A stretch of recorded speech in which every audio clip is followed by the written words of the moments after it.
नमस्कार मंडळी, आज आपण बनवणार आहे लाटी वडी। तर त्याचं साहित्य आपल्याला घ्यायचं आहे। हे खसखस आहे थोडीशी। आपण ह्यांना सगळ्यांना गरम करायचं आहे छानपैकी। थोडं गॅस चालू करू, म्हणजे सारणाचं साहित्य सांगते तुम्हाला। हे थोडंसं आहे आपलं तीळ, सफेद तीळ, ते थोडंसं तडतडपर्यंत, आणि कारळं मी तुम्हाला नंतर सांगते। हे थोडंसं तडतड होईपर्यंत छानपैकी बघा आपलं तडतड झालं छानपैकी। आपले खसखस आणि तीळ घातले, आता आपण ह्याला काढायचं। आणि आता आपण खोबरं भाजायचं। खोबरं पण मंद आचेवरती भाजायचं, गोल्डन कलर येईपर्यंत। मंडळी, ही लाटीवडी ही सातारा, कोल्हापूर, सांगली, कराड ह्या गावची, खास तर सातारची खूप प्रसिद्ध आहे ही लाटीवडी आणि सजुऱ्या। हे आमच्या साईडला काय मंडळी, जेव्हा मुलीचं लग्न होतं तेव्हा ती सासरी जाते ना, तेव्हा ती बुद्धी हे लाटीवडी आणि सजुरी देतात। हे आमच्या साईडची पद्धत आहे सातारकडची। हे आपलं सारण आहे। त्यामध्ये आपल्याला थोडंसं लसूण, थोडंसं जिरं, हे आपल्याला छानपैकी हातून वाटून घ्यायचं आहे। कारळे आपल्याला कारळे टाकायचे आहेत। ते आपण कारळे, आपण हा मसाला वाटलेला आहे, हा मसाला आपल्याला ह्याच्यात टाकायचा आहे।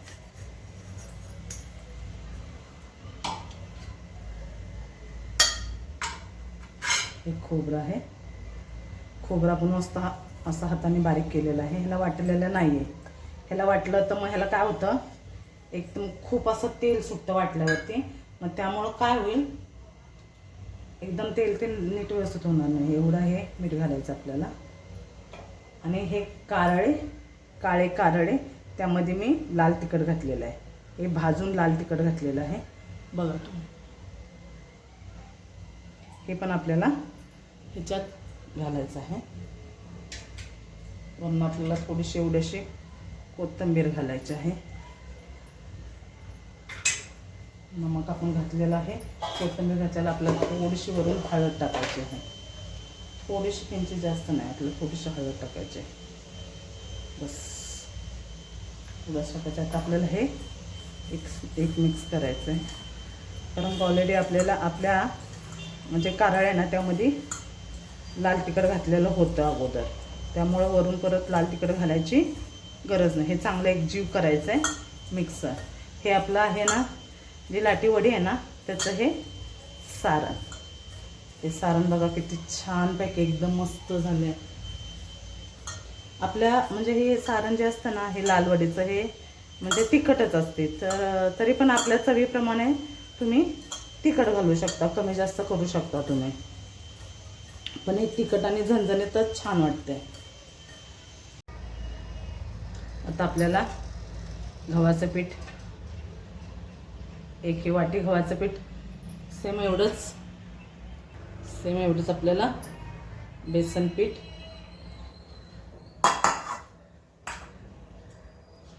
हे आपल्याला थोडंसं मीठ, आणि हे मिरची, हळद आणि धनिया पावडर, हे आपलं हे टाकायचं आहे। आणि आपल्याला ह्याच्यामध्ये एकदम कडकडीत आपल्याला हलकंसं सफेद तीळ आणि ओवा, तो थोडा हातावरती असा स्क्रच करायचा, हा ओवा। आणि मोहन आपल्याला एकदम कडकडीत आपल्याला ह्याच्यामध्ये तेल घालायचं आहे। आपल्याला हे कडकडीत मोहन घालायचं आहे। आणि हे मोहन आपल्याला एकजीव करायचं आहे, सांभाळून, नाहीतर काय होईल, हात भाजेल।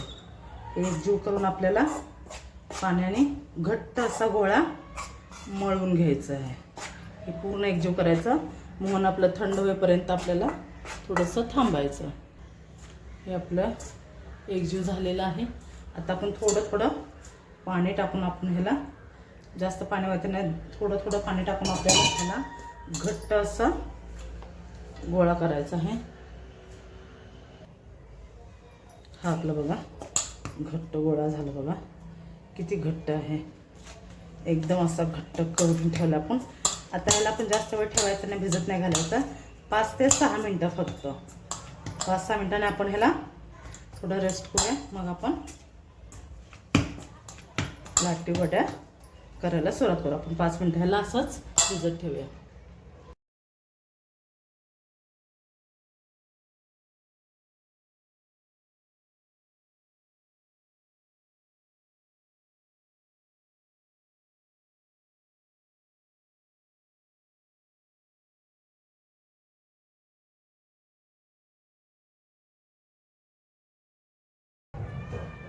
हिंग आटा लावता आपल्याला ह्याला छानपैकी पातळ एकसारखं लाटायचं आहे. कुठं कमी जास्त असं नाही, कुठं जाड कुठं पातळ असं करायचं नाही.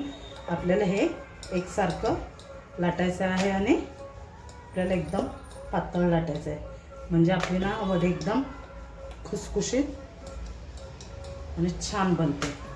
आपल्याला एकसारखं लाटून त्यामध्ये आपल्याला सारण भरायचं आहे. हे अशा आपल्याला एकसारखी पातळ लाटून घ्यायची आहे. आता ह्याच्यावर आपल्याला सारण असं भरायचं आहे आणि आपल्याला हे असं दाबून दाबून दाबून दाबून भरायचं आहे. हे असं आपण छानपैकी सारण दाबून एकदम घट्ट भरलं एकदम, कारण का ना दाबून ह्यासाठी की तेलामध्ये तळल्यानंतर ना ते बाहेर निघू नये, त्यामुळं असं भरलं. आता आपण ह्याला छानपैकी अशी मस्तमध्ये असं दाबून दाबून जराशी आपल्याला त्याला फोल्ड करायचं आहे. हे असं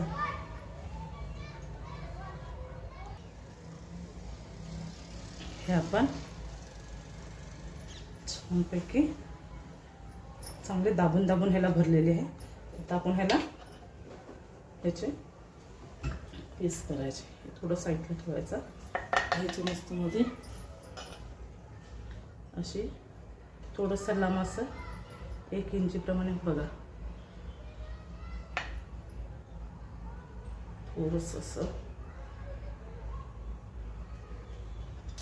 मग आपलं हे सारण एकदम छान बसलंय बघा, एकदम मस्त आणि परफेक्ट असं दिसतंय व्यवस्थित. तर आपण ह्याला मस्तमध्ये हे करून आपल्याला आपण ह्याला हे करायचं आहे, उकडून घ्यायचं आहे.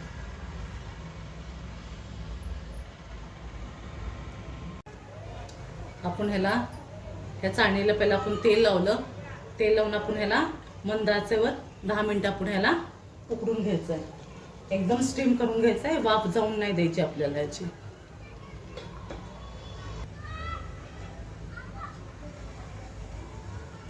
बघा हे आपल्या 10 मिनिटं नाही 12 मिनिटं झालेत, हे आपल्या वड्या शिजलेत बघा. हे शिजलेलं कसं कळायचं, हाताला जर असं लागलं ना तर म्हणायचं अजून कच्चा. बघा आपल्या हाताला असं काही लागत नाही, एकदम सुकं सुकं आहे, त्यामुळे आपल्या ह्या वड्या शिजलेल्या आहेत. आपण आता ह्याला फ्राय करून घेऊया. आपण आता ह्या वड्या तळायला घेऊया. मंद आचेवर आपण ह्या वड्या तळायच्या आहेत. जास्त न तेल घालता तळायच्या आहेत ह्या वड्या आपल्या, कारण का ह्याला लगेच असं दाब पडतो.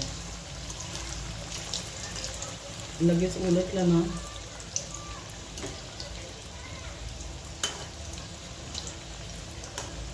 एकदम खरपूस भाजायच्या, एकदम खुसखुशीत, एकदम मंद आचेवरती आणि कमी तेलात भाजायच्या. कारण कधी कधी ह्याच्यातलं सारण पडतं ना, किती आपण दाबून भरलं ना ह्याच्यामध्ये सारण मंडळी, तर हे थोडंसं बाहेर निघतंच. त्यामुळं एकदम मंद आचेवर एकदम खरपूस भाजायच्या, कारण मध्ये हे थोडेसे जाड असतात. त्यामुळं एकदम फुल गॅस करून भाजला तर ते भाजतील वरून पण आतून तशाच कच्च्या राहतील. त्यामुळे हे म्हणजे हे दक्षता घ्यायची की नीट व्यवस्थित भाजायचं, ते काळजी आपण घ्यायची नाही. आणि कमीच तेलामध्ये ह्याला छानपैकी फ्राय करायचं.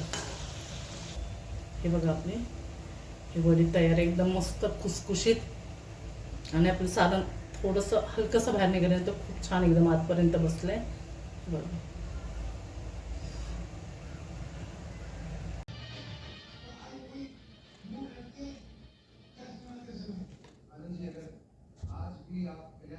मंडळी माझा व्हिडिओ आवडला असेल तर मला कमेंटमध्ये नक्की सांगा. भेटूया अशा छान छान व्हिडिओमध्ये. तोपर्यंत बाय.